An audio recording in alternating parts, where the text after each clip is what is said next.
Des mois que le NRMV en rêvait, accueillir une rencontre de championnat dans la salle métropolitaine. Une première avec un match de gala face à Poitiers, 3e de Liga.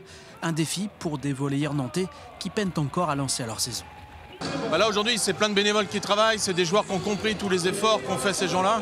Il y avait de la reconstruction, il y avait un nouvel esprit à donner avec un nouveau coach. On sait que ça a été un épisode un peu particulier pour nous. Maintenant les joueurs ont compris ce que pouvait apporter Fulvio Bertini et j'espère que ça va continuer sur les 2-3 prochains mois. Mais d'entrée de match, la machine poitevine se met en marche. Les Nantais n'y sont pas et perdent le premier set.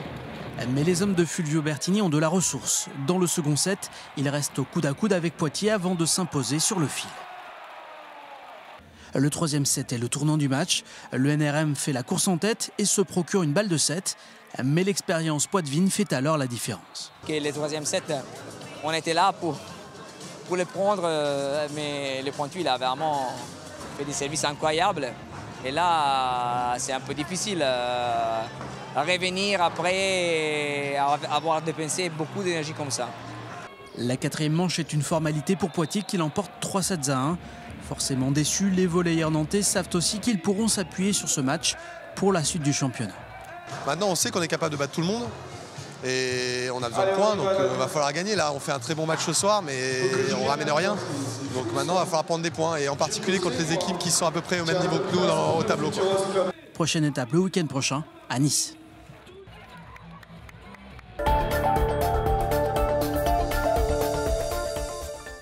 Cofidis, Direct Energy, Team Fortuneo Samsic. Voilà les noms des 3 équipes françaises invitées par Amaury Sport Organisation à participer au prochain Tour de France. Pour la 2e année consécutive donc, Brian Coquard, le cycliste de Pontchâteau, ne participera pas à la prochaine grande boucle. Sa nouvelle équipe, Vital Concept Cycling Club, dirigée par le Nantais Jérôme Pinault, n'a pas été invitée à participer au 105e Tour de France qui s'élancera de Noirmoutier en Lille le 7 juillet prochain. Une double déception pour Vital Concept Cycling Club qui n'a pas été retenu non plus sur Paris-Nice.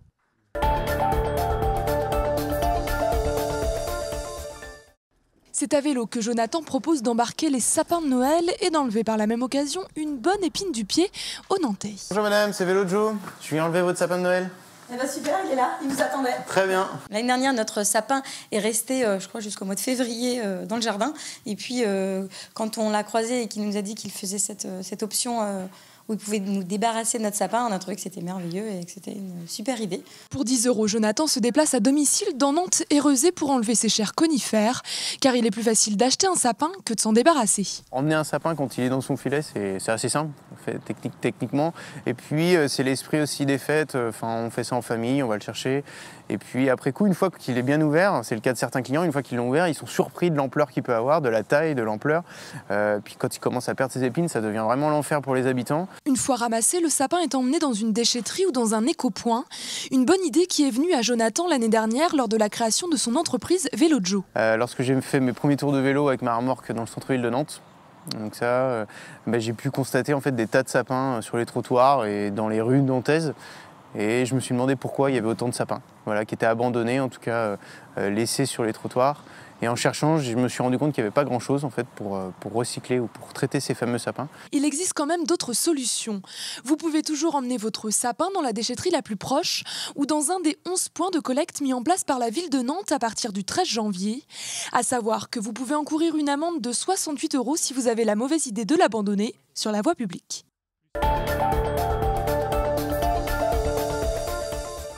C'est le moment de faire des bonnes affaires, car oui, les soldes commencent ce mercredi.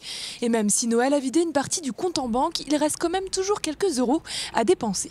Je vais venir cet après-midi, je vais faire un petit tour parce que ça vaut le coup, surtout pour les achats assez chers. C'est un moment important dans l'année, un moment de faire des achats, de se faire plaisir. Quand on en a besoin, oui, je pense qu'on peut faire des affaires intéressantes. Je pense que c'est pas mal. Parce que ça permet quand même d'avoir des achats qu'on ne pourrait peut-être pas faire en temps normal à des prix réduits. Pourtant, ce rendez-vous est de moins en moins suivi par les consommateurs. Ce mercredi, dans les rues de Nantes, il n'y avait vraiment pas foule. La raison, la multiplication des ventes privées tout au long de l'année par les grandes enseignes. Et face aux géants du prêt-à-porter, les indépendants ont du mal à rivaliser. On a du mal à s'en sortir parce que nous, on ne peut pas faire de soldes privés, ou beaucoup moins qu'eux, parce qu'on a des petit stock, on est indépendant, on n'a pas un flux comme des grandes enseignes qui peuvent avoir réassort sur réassort. Donc nous, on peut pas, on fonctionne pas comme ça. Et puis, on a plein de marques différentes, donc c'est compliqué pour nous. Les soldes privés, on commande 6 mois à l'avance, donc 6 à 9 mois à l'avance, les collections. Donc c'est compliqué d'avoir un réassort régulier. Pour booster les commerces, la ville de Nantes a autorisé l'ouverture des magasins ce dimanche. Si les Galeries Lafayette et le passage Pommeraye ont décidé d'ouvrir, les grands centres commerciaux comme Atlantis et Beaulieu resteront fermés. À savoir que face au manque d'engouement des consommateurs, le gouvernement a annoncé vouloir réduire la période des soldes à 4 semaines dès 2019.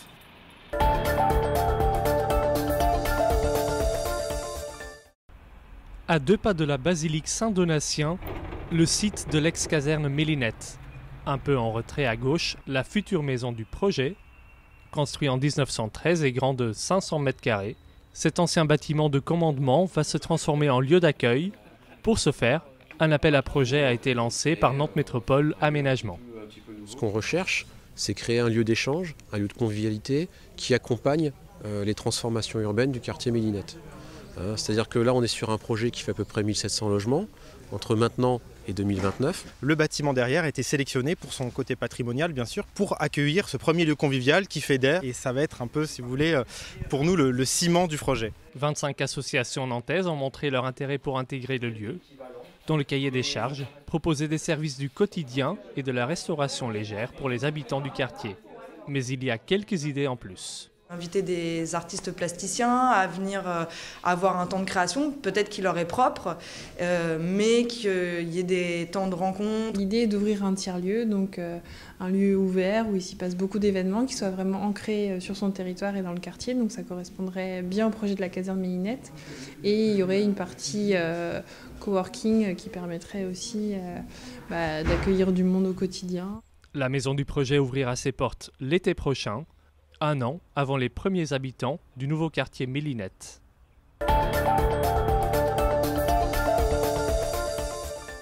C'est un outil qui était très attendu. Dans cette salle, les médecins peuvent désormais intervenir dans des conditions optimales avec des outils adaptés et un système d'imagerie très perfectionné. Ce sont des avantages pour le corps médical et bien sûr pour les patients qui se présentent dans ce service d'endoscopie digestive.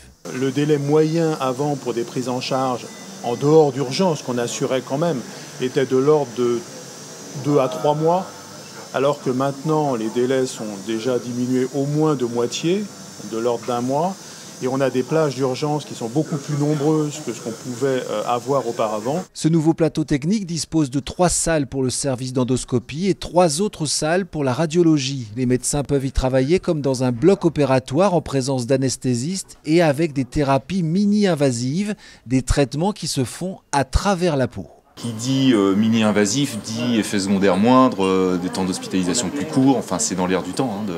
Non pas forcément que de l'ambulatoire, mais en tout cas des durées d'hospitalisation plus courtes, des cicatrisations plus courtes et des temps de récupération beaucoup plus courts aussi. C'est des sécurités aussi de travail qui sont considérables. Pour ce plateau technique de 100 mètres carrés au total, le CHU de Nantes a investi 3 millions d'euros et créé une quinzaine de postes. Ce dispositif permet d'accueillir en moyenne une 40aine de patients chaque jour.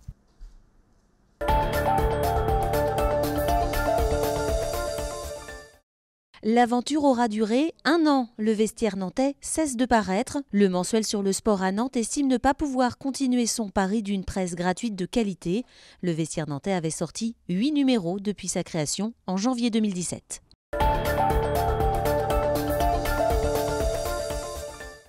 Le maire des Sorinières va démissionner au printemps. Christian Couturier vient de l'annoncer. À 70 ans, il assure avoir besoin de souffler, mais conservera ses mandats de conseiller municipal et de conseiller métropolitain.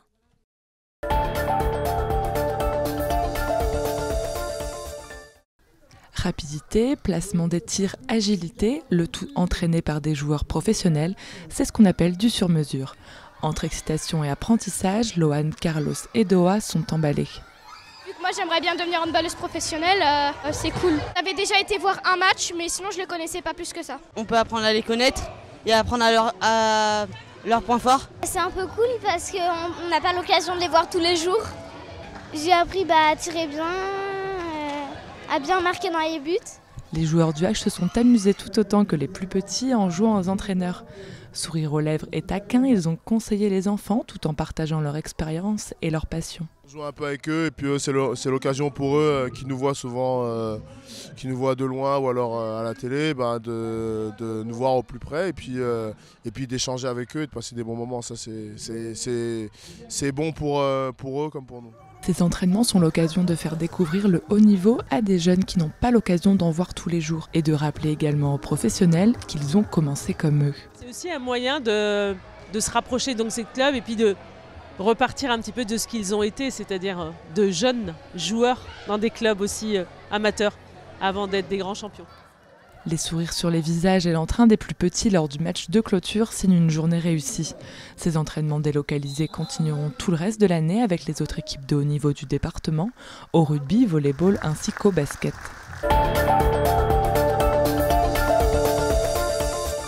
Le week-end du 6, 7, 8 avril, le vendredi 6, on fera une soirée qui va présenter différentes formes artistiques autour du jeu vidéo. Il y a une exposition de la mi-mars à la mi-avril qui s'appelle Où je vipo pour découvrir des modules différents autour du jeu vidéo. On se rend compte que le jeu vidéo, au bout de 40 ans, c'est devenu vraiment quelque chose dans la culture populaire. C'est plus un truc dédié à des garçons qui seraient un peu renfermés sur eux-mêmes et qui ne sortiraient pas de chez eux pendant des jours et des jours.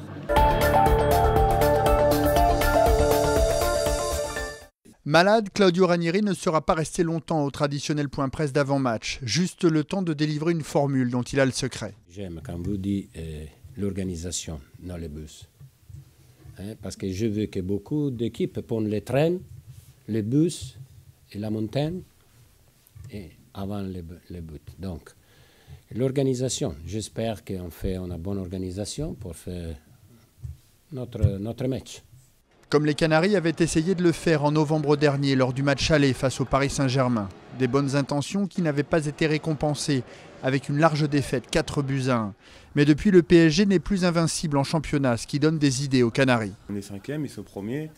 Voilà, et si on veut aller chercher quelque chose d'ici la fin d'année, ça passe par ces matchs-là. Pourquoi pas aller faire un bon résultat? Il faut accrocher quelque chose ce week-end.